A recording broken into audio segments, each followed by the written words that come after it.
Hey guys, welcome and welcome back to the House Huddle. Something I've been working on behind the scenes has been reading and preparing a synopsis of the book Shanann bought for Chris right before the murders. The link below in the description is a direct link where you may purchase the book. I have it both in hardback as well as on Audible. Amazon was pretty quick to ship. As with previous videos, I will be sharing and discussing the content, the case, as well as personal stories and opinions. So let's get started. Hold Me Tight, written by Dr. Sue Johnson, synopsis by The House Huddle. Many who have joined in on the dive into the Watts case have seen this book title floating around the channels on YouTube as it's seen in this evidence photo. It's, in my opinion, a symbol of Shanann's Hail Mary to save her marriage prior to the murders. It's my personal belief that you can learn a lot from what a person reads, especially when a personal improvement is involved. A book is a magical opportunity to escape, reflect, self-assess, or even fantasize. Sometimes it's just simply a book, but I will share my opinion here. Simply from my own personal experience and those close to me, when relationships are rocky, we tend to educate ourselves on how to fix or adjust what could be wrong. Getting married and blending a family, you buy the book. There is a book like there is a Google search. Have a question? Society today typically goes straight to Google. As a medical professional, it drives us absolutely crazy. What's the most accessible form of therapy? A book or an audio book? I mean, it's even more private than going into a doctor's office. It doesn't require an appointment or a sitter. Give or take your personal satisfaction with the searched results, you may opt to take it one step further and schedule an appointment with a doctor or a healthcare professional. So with that, I do want to make a few things very clear as we are going to be discussing several health topics on this channel. Number 1. I am not an advocate for Dr. Google.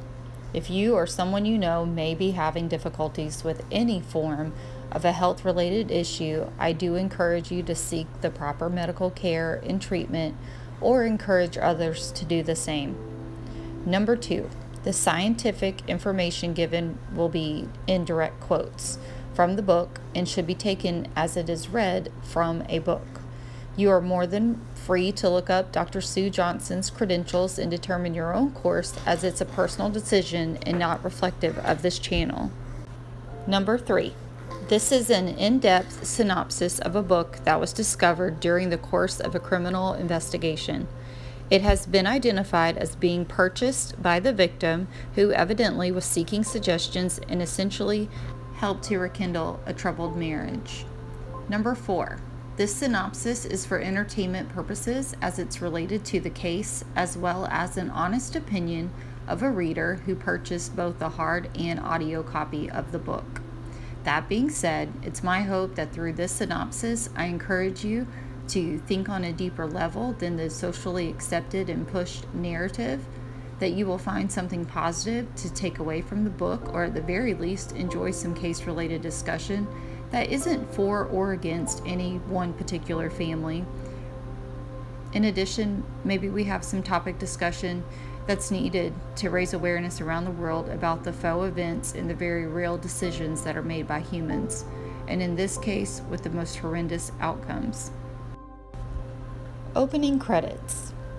Dr. Sue Johnson begins by offering examples of reviews from patients and clients stating how much this emotionally focused therapy, or EFT, has changed relationships for the better by designing a system to rediscover bonding. It does have an online program as well, which I found interesting due to the year of the case being 2018 and our country having not yet experienced COVID or the lockdowns. This is one that couples can do together and in their own homes. There is a link posted in the description below, and it dives into the science of attachment and discovering a connection beyond the physical realm. We're going to call her Dr. Sue, but she begins with the introduction by discussing where she grew up and how her focus as a teenager was the relationship between her parents. They were separated for 20 years, yet she recalls seeing her father grieve her mother profoundly. She vowed back then to never get married, but of course, ultimately, she did. This began her journey into counseling and psychology. She has a doctorate in psychology from the University of British Columbia, Vancouver. Dr. Sue speaks of reaching a point in her professional career where she felt all of her training was insufficient given the problems she experienced more and more associated with troublesome couples. She states, and I quote, "They didn't care about insight into childhood relationships. They didn't want to be reasonable or learn to negotiate, and they certainly didn't want to be taught rules of fighting effectively. Love, it seemed, was all about non-negotiables." She goes on to state that you can't bargain for compassion and connection, and she ultimately designed EFT in a research project to develop scientific results. Dr. Sue does discuss how many originally did not support her theory and goes into more detail about the scientific journey. If this piques your intellectual interest, I do suggest reading the book. Those who didn't support her stated that adults are, quote unquote, too dependent on their spouses and need to learn to stand on their own 2 feet, end quote. Being too connected wrecked marriages. Something of interest that stood out to me was her mentioning Dr. Spock. Remember the baby doctor?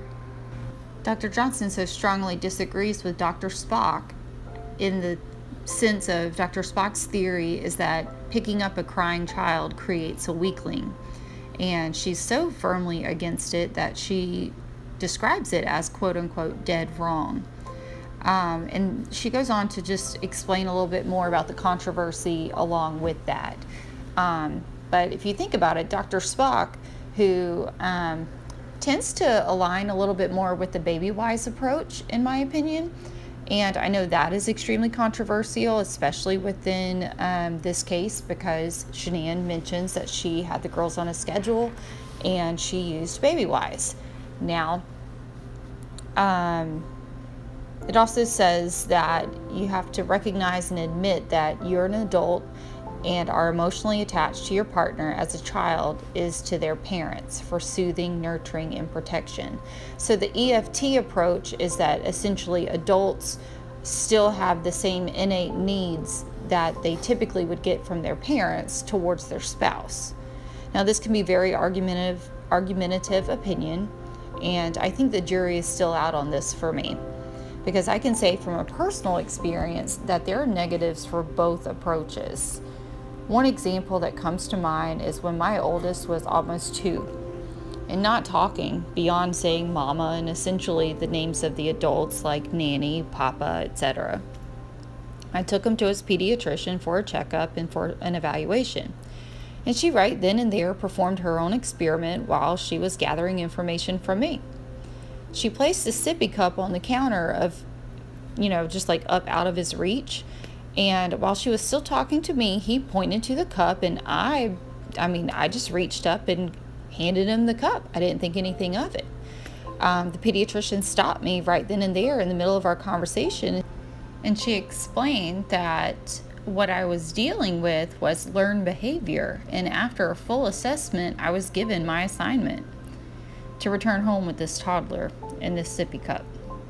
Toddler was to have breakfast as usual, which included his milk so that his needs were met sufficiently. Then a sippy cup filled with juice or milk was placed in sight on the counter but out of his reach. He had to say the word cup. Now mind you, she ran him through a battery of tests at the office, and it was very well known that he was able to communicate, mom, grandma, nanny, those types of things. So he could say dog. He had a vocabulary, but it was one of those things where he wouldn't use words for everything. There was a lot that we just did for him just out of instinct, I guess is the best way to explain it. But the experiment said that he had to say the word cup before he could have it. Does this sound familiar? Those who question the whole cry it out method and self-soothing, Don't go off on me just yet. I'll admit, I was concerned he would think I was the meanest mama ever, but I held out like she said. He would walk over to the counter and point to the cup. I would say, "Say cup," and he'd walk away. Then he would return, a bit fussy, and I'd say, "Say cup." Then the full-on toddlerisms took over. I'll spare you the whole story, but 3 hours later, he finally ran over to the counter and screamed, "Cup!" I gave him his cup, and boy, he was just so happy.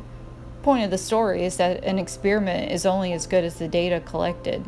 While I delayed his getting his cup, his needs were already met, so this was a want. He had direct interaction with me, and need versus want was established, thus leading us to more scenarios like this for personal development. Parenting looks different with every generation, but it also looks the same.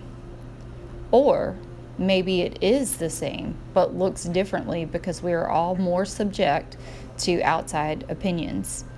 What are your thoughts? Have you ever found yourself sharing your opinion online and then find yourself doing the opposite in real life? Is this something you go back to social media and quote unquote correct, or do you just detach from social media in those real moments?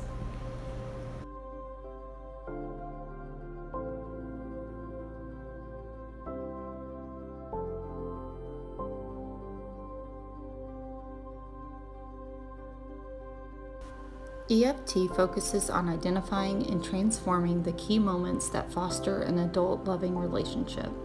The recovery rate is stated at 75% and recognized by APS as an empirically approved form of marriage therapy.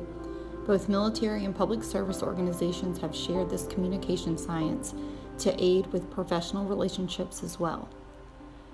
She then goes into describing each section of the book and how the chapters are broken down. For the purpose of this channel, it's my plan to offer an overview synopsis of the book, not necessarily a page by page, and share with you if I have found any evidence that Shanae was attempting to implement any of these suggestions during the weeks or months leading up to the murders. The author concludes the introduction with a tone of hope and inspiration, stating a quote by Erica Jong. "Love is really worth fighting for, being brave for, and risking everything for. And the trouble is, if you don't risk anything, your risk is even greater. Let's discuss."